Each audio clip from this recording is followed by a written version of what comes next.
Okay, we're back. This is the fourth video for Learning Objective 4. Let me turn the camera off, share the screen.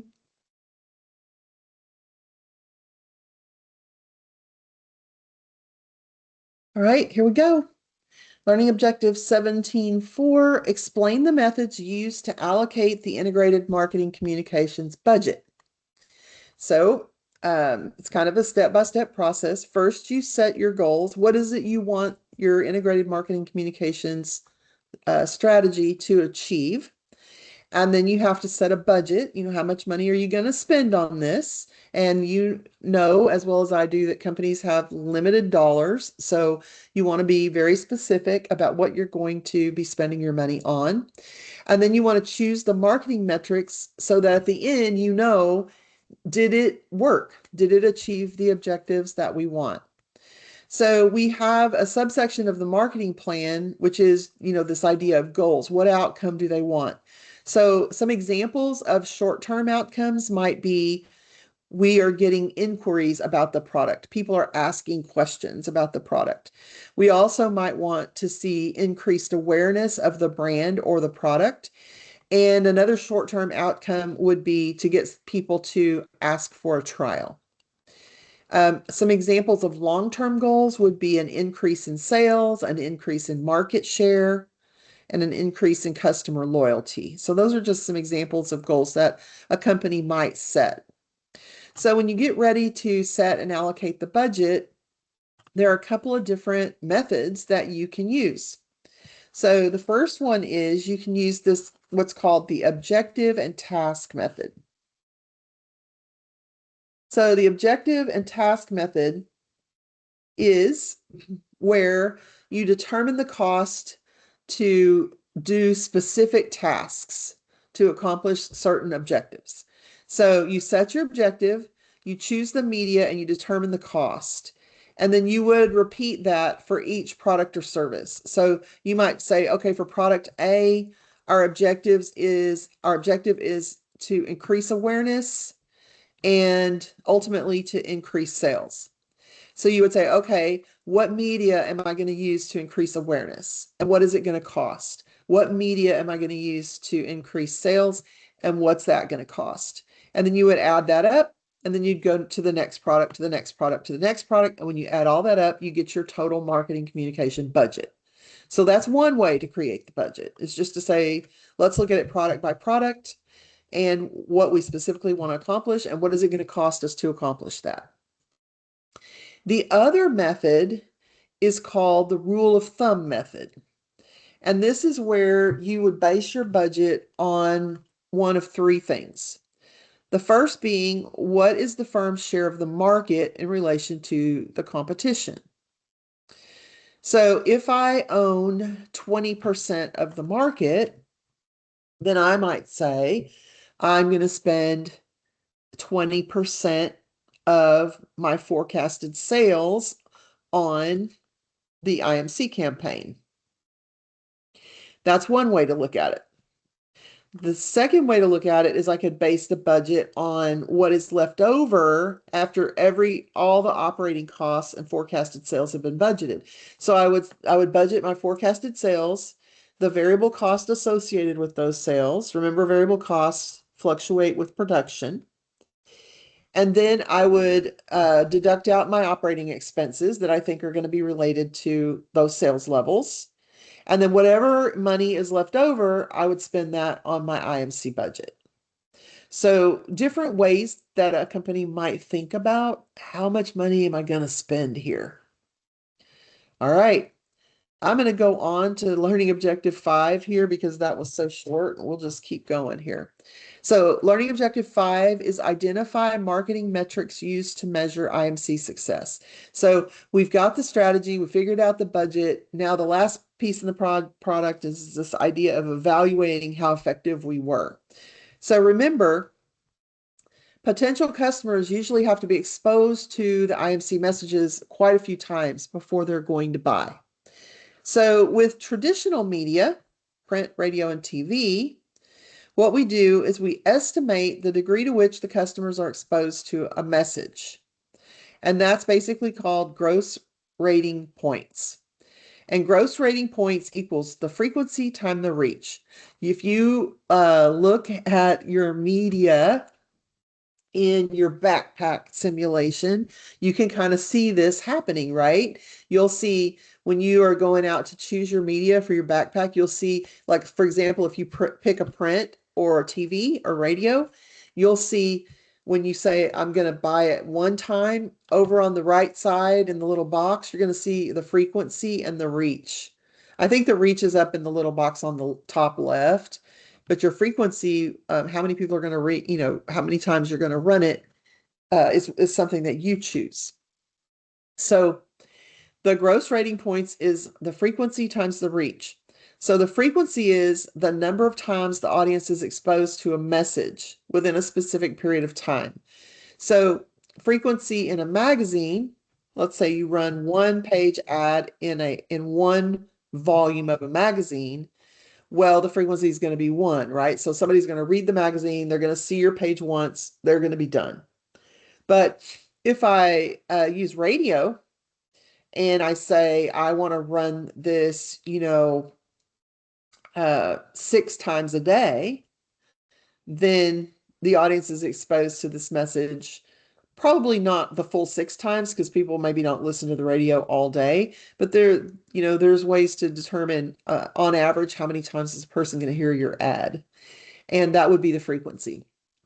And then the reach is what percentage of your segment is going to be exposed to those radio ads at least once. So this is the number of people. So how many times will they hear it, and how many people will hear it? So your GRP equals frequency times reach. With web-based media, so this is going to require some sort of web tracking software. So it's something like Google Analytics. Facebook also has web tracking software. I believe TikTok and Instagram also have tracking software. So you can actually get data about how much time people spend on particular web pages, how many pages they viewed, where they came from, where they went when they left, what did they click on, all kinds of things. So it helps us to better identify, like, is the content on these web-based media pages, is it being looked at? Are people interacting with it or not? Are they, sharing it? Are they looking at it, leaving, going to a competition's page? Are they coming from a competitor's page?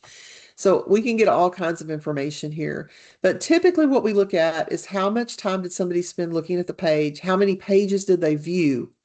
How many times did they click a banner ad? And where did they come from? Then we have social shopping, using the internet to communicate about product preferences with other shoppers. And we have search engine marketing, which is where we're increasing the visibility of the firm by using paid searches to appear higher in search results. And it doesn't necessarily have to be paid searches. Well, I guess search engine marketing is paid searches. You can also have SEO, which is organic, where it's not paid. It's a little bit slower than paid. But here, what you're trying to do is you're trying to get in the first page of those searches. When people search for a keyword related to your product or your firm, you want to be on the first page. So using search engine marketing, you can actually pay for searches to appear higher in the search results. And there are tools out there where you can say, look, for example, in my bakery, I would go out and I would look from time to time, and when people are shopping for a wedding cake, what do they put in the search bar, right? You would think, well, they would just put wedding cake, but people put all kinds of things in the search bar looking for a wedding cake. And there are tools out there to tell you what are they putting out there the most. And then you want to make sure that you have those words built into your content so that when Google does its thing and the thing's crawling all through all the web pages, when someone searches for something, it recognizes those words on your page and helps it move up in the results. So that's kind of how SEO works, search engine optimization. So we analyze the effectiveness of these web-based things by looking at reach, relevance, and return on investment for the keywords that customers are using during their search. So a couple of ways we do this: impressions, the number of times an advertisement appears in front of the user. Doesn't mean they interacted with it or read it, but at least it was in front of them. It counts as an impression. The click-through rate is the number of times a user clicks on an ad divided by the number of impressions. So for example, if we had a sponsored ad link and it was delivered 100 times and 10 people clicked, our click-through rate would be 10 people clicked divided by 100 impressions would be 10%. So our click-through rate would be 10%. And then there's the idea of relevance, how useful an ad message is to the consumer during the search. So this is usually measured with a quality score, and we look at it as to how relevant is a keyword to the ad's text or to a user's search query. So if it's a word or a term that a lot of users are searching for, then your quality score goes up. And that results usually in a lower cost per click. And then we have return on marketing investment, which is your gross margin minus your marketing expenditure divided by your marketing expenditure times 100. So how much you spent is your marketing expenditure. Your gross margin is your sales times your gross margin percentage. So if I have a 50% markup on my products, that would be my gross margin percentage. Or it could also be the amount after your variable costs. So it'd be like sales revenue minus variable costs. So if you had 110 clicks and $10 a day, you were paying $10 a day for your marketing expenditure, and you had $70 a day in sales and a 50% gross margin, we would look at your gross margin equals sales times gross margin percentage. So $70 worth of sales times 50% gross margin percentage.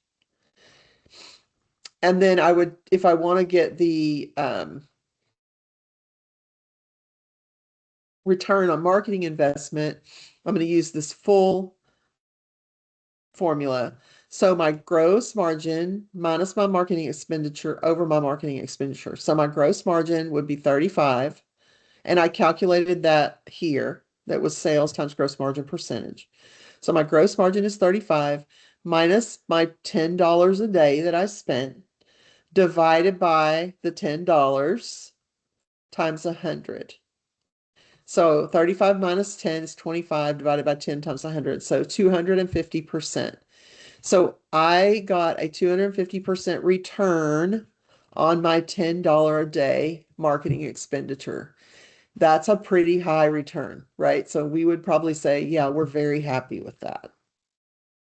If we look at another example, we have the keyword is New York City sneakers, and we had 40 clicks on that keyword. We paid $25 a day for it, and it generated $80 a day in sales.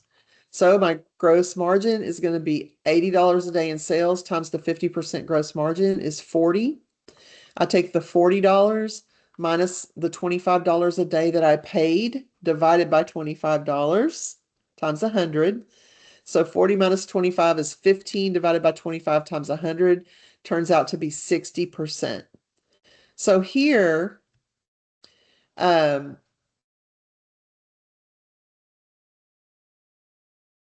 we had sneaker store up here and we have New York sneakers down here. So the question is, which keywords generated a better return? Well, sneaker store generated 250% return. NYC sneakers generated a 60% return. So we should continue to use the keyword combination sneaker store and probably drop NYC sneakers. So that's just an example of how you would determine, which keywords to continue using based on the return on the marketing expenditure dollars.